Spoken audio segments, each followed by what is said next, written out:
تو اس میں مسلم لیگ نون ان سے ناراض ہو گئی۔ پھر مسلم لیگ نون کے دور کے اندر جو دھرنا ہوا تھا، فیض آباد دھرنا، جس میں تحریک لبیک یا رسول اللہ اور دوسرے تیسرے لوگ شامل تھے، وہ اینٹی قادیانی موومنٹ ایک حساب سے، کہ حلف نامے میں مسلم لیگ نون نے کوئی ترمیم کر دی تھی جس سے ان کو لگا کہ یہ کہ حلفاً یہ پاکستان کے سرکاری کاغذوں میں اب یہ اقرار کرنا کہ وہ قادیانی ہے، اس کا حلف دینا یا قادیانی نہیں ہے، وہ ختم ہو گیا۔ تو یہ تحریک جو تھی یا یہ جو دھرنا دیا گیا تھا، انہوں نے اس کا نوٹس، اس کیس کے اوپر جو فیصلہ دیا تھا، اس میں انہوں نے پاکستان کے حساس اداروں اور اس وقت کے جو متعلقہ افسر تھے، وہ جنرل فیض تھے وہاں پہ، انہوں نے ان کے رول پہ تنقید کی تھی اور ان کے خلاف کارروائی کرنے کا حکم دیا تھا۔ اس فیصلے کے خلاف حکومت نے اپیل بھی کی اور اس فیصلے میں جسٹس قاضی فائز عیسیٰ کو ان کی ذاتی طور پہ بھی ان کو نشانہ بنایا گیا کہ یہ پریجوڈس ہیں یا یہ بائزڈ ہیں، اس طرح کا ان کے بارے میں کہا گیا، اور یہی ان کا سب سے بڑا جرم تھا۔ باقی دو جرم تو میں نے آپ کو گنا دیے۔ انڈیپینڈنٹ جج جو ہوتا ہے وہ قانون دیکھتا ہے، وہ چہرے نہیں دیکھتا۔ انہوں نے نواز شریف کا چہرہ نہیں دیکھا، انہوں نے زرداری کا چہرہ نہیں دیکھا، انہوں نے جنرل فیض کا چہرہ نہیں دیکھا، انہوں نے پاکستان کی اسٹیبلشمنٹ کا چہرہ نہیں دیکھا۔ انڈیپینڈنٹ جج اسی طرح کے ہوتے ہیں، جسٹس کارلینیس، اور کئی مثالیں ہیں اس طرح کی۔ پاکستان میں کوئی ایک جج اس طرح کا نہیں آیا، لیکن اب حالات جسٹس کارلینیس والے نہیں ہیں۔ حالات جو ہیں وہ یہ ہیں کہ پاکستان کی جو مقتدرہ ہے یا پاکستان کی جو فیصلہ ساز ہیں، انہوں نے پوری سوسائٹی کو پورے ایک طرح سے اس طرح کیا ہوا ہے کہ کوئی ان کے ایکٹس کے خلاف نہیں بول سکتا۔ انہوں نے طے کیا ہوا ہے کہ ملک کو انہوں نے کس طرح چلانا ہے اور کن کن کے ذریعے چلانا ہے۔ تو وہ جو بھی ایکٹ کرتے ہیں، وہ کسی قانون کے دائرے میں آئے یا نہ آئے، ان پر جو سوال اٹھائے، وہ اس کا پاکستان میں رہنا چلنا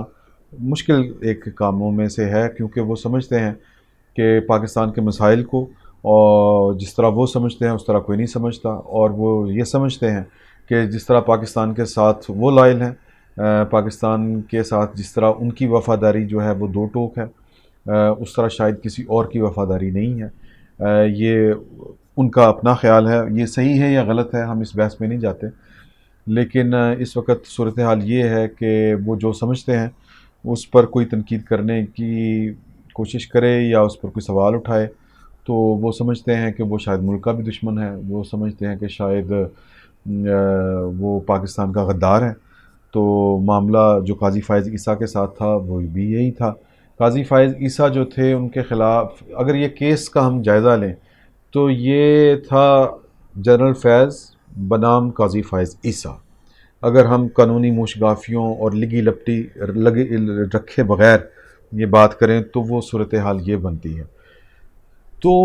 گزارش یہ ہے کہ جو ریفرنس تھا وہ تو خارج ہو گیا، لیکن جو سپریم کورٹ کے ججوں نے کام یہ کیا ہے کہ معاملہ یعنی ان کی بیگم کو سننے کے بعد، وہ ثبوت دیکھنے کے بعد، انہوں نے اپنا جو جوڈیشل مائنڈ ہے یا جو جوڈیشل پاور ہے وہ ایکسرسائز نہیں کی، بلکہ پھر معاملہ جو ہے وہ پاکستان کی حکومت کے ایک ذیلی ادارے کے سپرد بھیج دیا ہے، کے حوالے کر دیا ہے۔ یعنی جو الزام علیہ تھا، جس نے الزام لگایا تھا، دوبارہ معاملہ اسی کے پاس بھیج دیا ہے کہ ہاں جی، آپ اگر ایک نیا الزام لگانا چاہتے ہیں تو وہ ذرا آپ اچھی طرح تیار کر کے ذرا آپ سمجھیں کہ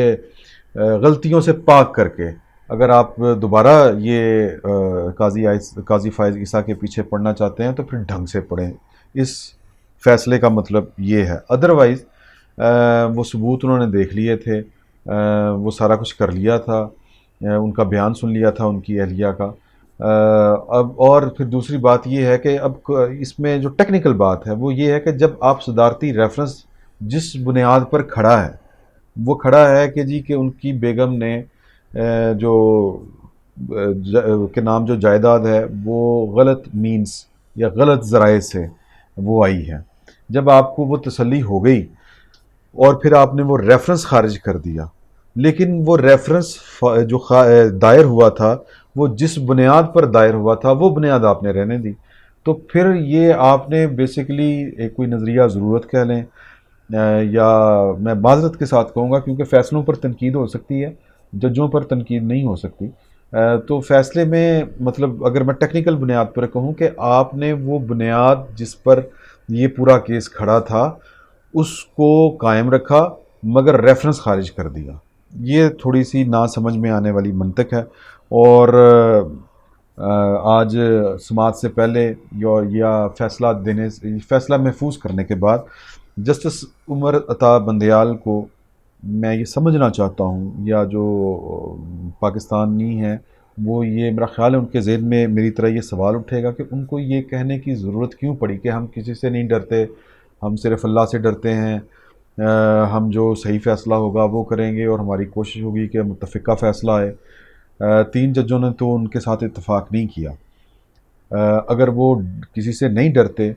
تو دیکھیں قاضی فائز عیسیٰ کے ہاتھ میں تو کوئی بندوق نہیں ہے، تو لہٰذا اس کا مطلب ہے کہ وہ قاضی فائز عیسیٰ سے تو ڈرنے کا سوال ہی پیدا نہیں ہوتا، تو پھر ڈرنا کس سے تھا؟ ظاہر ہے کہ جو ان کا مد مقابل جو ریاست ہے اس کے پاس قوت نافذہ ہے، اس سے کوئی اندیشہ ہوگا خوف کا، یا وہ یہ سوچ رہے ہوں گے کہ شاید جو لوگ ہیں وہ یہ سوچیں کہ یہ کوئی ان سے ڈر کے حکومت سے ڈر کے کوئی فیصلہ دے دیں گے، تو وہ تو لگ رہا ہے کہ شاید بے خوف ہو کر جو فیصلے دیے جاتے ہیں یہ فیصلہ اس طرح کا نہیں تھا۔ آپ کو یاد ہوگا کہ اس سے پہلے جسٹس افتخار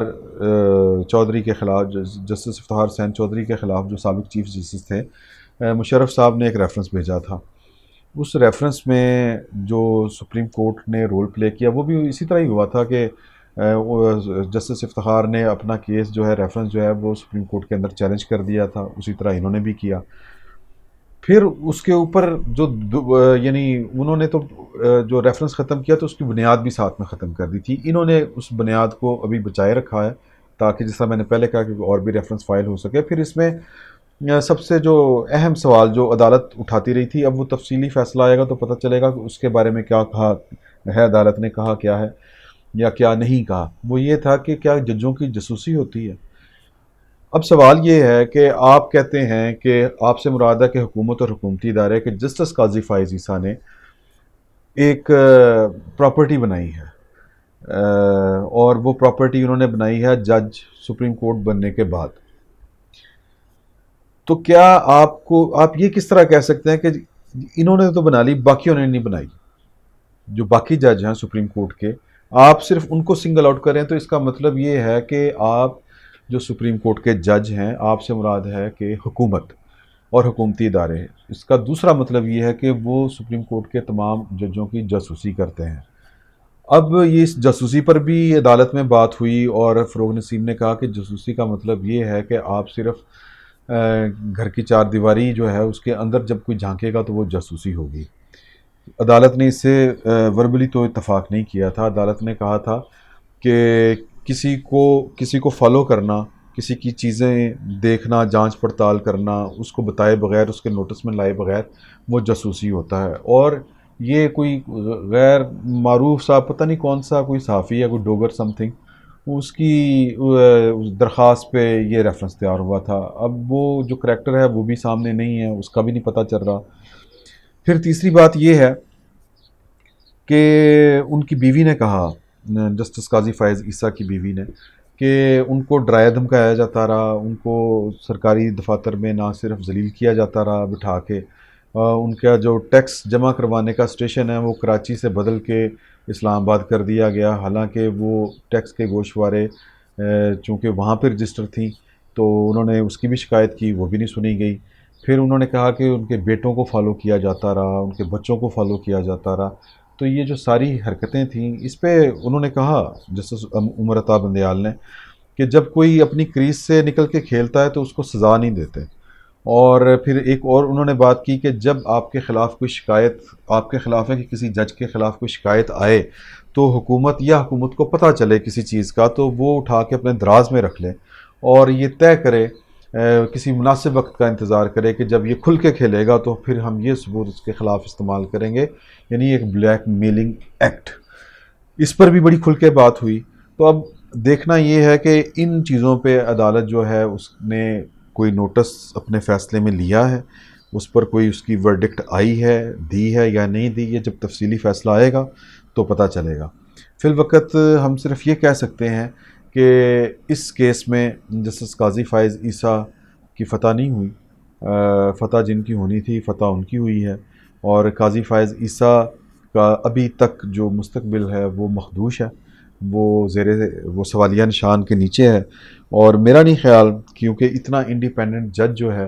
وہ پاکستان جیسی ریاست اور پاکستان کی ریاست کے جو ادارے ہیں وہ برداشت کر سکیں، کیونکہ آنے والے دنوں میں اب تو اس جسٹس گلزار کے بعد عمر تا بندیال نے چیف جسٹس بننا ہے، اور جب اگلے جنرل الیکشن ہونے ہیں تو ان میں شیڈول کے مطابق اگر جسٹس قاضی فائز عیسیٰ، اللہ تعالیٰ ان کو زندگی دے، اور اگر یہ جج رہے سپریم کورٹ کے، تو یہ چیف جسٹس آف پاکستان ہوں گے۔ تو اتنا انڈیپینڈنٹ چیف جسٹس یہ قابل قبول نہیں ہے۔ مجھے ایک چھوٹا سا واقعہ یاد آ رہا ہے، وہ میں آپ کی گوش گزار کر دوں کہ جن دنوں افتخار چودھری نئے نئے ایلیویٹ ہوئے تھے سپریم کورٹ میں بلوچستان ہائی کورٹ سے، تو یہ پہلی دفعہ لاہور میں آئے، تو میں کورٹ رپورٹنگ کیا کرتا تھا، ہمارے استاد ہیں سعید چوئی صاحب، وہ بھی میں اور وہ اکٹھے تھے، تو ہم جسٹس رمدے صاحب سے کسی کیس کے حوالے سے ملنے کے لیے گئے، تو انہوں نے مذاق سے کہا کہ یار لوگ مجھے تو ایویں پاگل کہتے ہیں، اصل پاگل تو میرے ساتھ والے کمرے میں بیٹھا ہوا۔ تو وہ ایک لمبی پھر بات ہو جائے گی، وہ ایک کیس تھا جس میں انہوں نے بڑا دبنگ فیصلہ دیا تھا، تو وہ جسٹس خلیل الرحمان رمدے کے لیے بھی ایک وہ شوق تھا کہ یار کہ اتنا بولڈ فیصلہ۔ تو پھر اسی طرح کی 2 4 5 فیصلے نا جب جسٹس افتخار چودھری نے دیے، تو میں نے ایک دن نا جسٹس رمدے سے پوچھا، غالباً ان کے ساتھ جسٹس منیر شیخ بھی موجود تھے، اب مجھے صحیح طرح یاد نہیں پڑ رہا، لیکن یہ جو جملہ بولا یہ جسٹس خلیل الرحمان رمدے نے بولا۔ تو میں نے کہا کہ جج صاحب مجھے یہ بات بتائیں، حالانکہ وہ خود بھی جج تھے، میں نے کہا کہ جس طرح کے افتخار چودھری جج ہیں جتنے وہ بولڈ ہیں، اس طرح کا بولڈ جج حکومت برداشت کر لے گی، کر سکتی ہے؟ تو اور خصوصاً جب انہوں نے چیف جسٹس بننا ہو، تو انہوں نے وہ سگریٹ بہت زیادہ پیا کرتے ہیں، اللہ تعالیٰ ان کو زندگی دے، تو انہوں نے سگریٹ پی رہے تھے تو ایک لمبا سا کش کھینچا اور مسکرا کے کہا کہ نہیں۔ تو میں نے کہا کہ ان کو چیف جسٹس بننے دے گا کوئی؟ کہتے ہیں کہ بن بھی گیا تو کوئی رہنے نہیں دے گا۔ پھر وہ جو وہ ایک ہسٹری ہے وہ آپ جانتے ہیں اچھی طرح سے۔ تو جہاں تک قاضی فائز عیسیٰ کا معاملہ ہے، مستقبل ہے وہ مخدوش ہے، جس طرح میں نے آپ کو پہلے کہا، مجھے محسوس ہی ہو رہا ہے کہ وہ شاید آنے والے دنوں میں سپریم کورٹ کے جج نہیں ہوں گے۔ باقی اللہ کی مرضی ہے، اللہ تعالیٰ، وہ کہتے ہیں نا کہ اس کا جو واللہ خیر الماکرین، کہ اللہ تعالیٰ جو ہے اس کی چال جو ہوتی ہے وہ سب سے زبردست ہوتی ہے۔ تو اگر اللہ تعالیٰ قاضی فائز عیسیٰ کے ساتھ ہے تو پھر تو کوئی خطرہ نہیں، لیکن جو ہم انسان ہیں اور جو حالات و واقعات ہیں ان کو اگر ہم دیکھیں تو مجھے قاضی فائز عیسیٰ سپریم کورٹ کے جج مستقبل میں نظر نہیں آتے۔ بہت بہت شکریہ۔